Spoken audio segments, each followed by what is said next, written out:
এখন নদীৰ কাষত এজোপা গছ আছিল।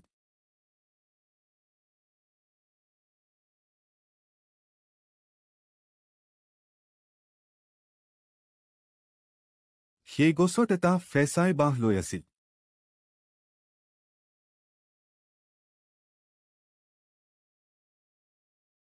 গজেন্দ্ৰ নামেৰে হাতী এটাই সদায় নদীত পানী খাবলৈ আহিছিল। এদিন হঠাৎ গছৰ ডাল পানীত হালি পৰিল। ফেঁচাই হাতীৰে সহায় বিচাৰিলে। হাতীয়ে গছৰ ডালটো দাঙি থিয় কৰাই দিলে। তেতিয়াৰ পৰা দুয়ো মহামিত্ৰ হ'ল।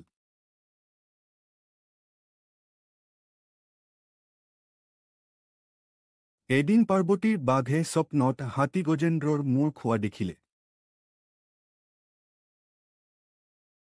বাঘে মহাদেৱক সোধাত মহায়ন ক'লে, স্বপ্নত দেখিছা যেতিয়া খাব পাৰিবা।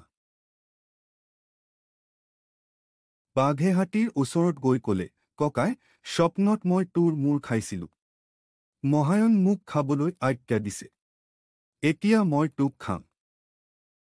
ফেঁচাই সখীয়েকক বচাবলৈ ক'লে, বাঘ ভাই, যদি সঁচা হয় মহাদেৱক এবাৰ পুনৰ সুধি আহোঁ।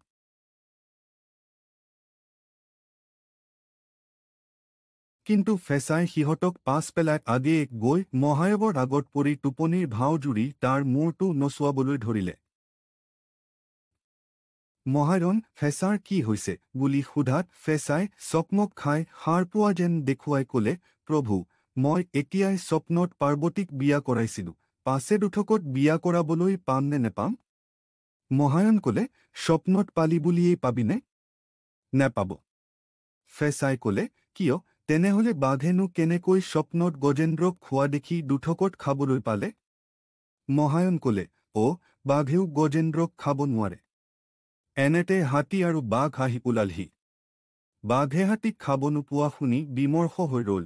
হাতীয়ে ফেঁচাৰে সৈতে ৰংমনেৰে গুচি আহিল। এই গল্পটোৰ মূল নীতি শিক্ষা হৈছে, বুদ্ধিৰ বলেৰে বিপদৰ পৰা ৰক্ষা পোৱা যায়।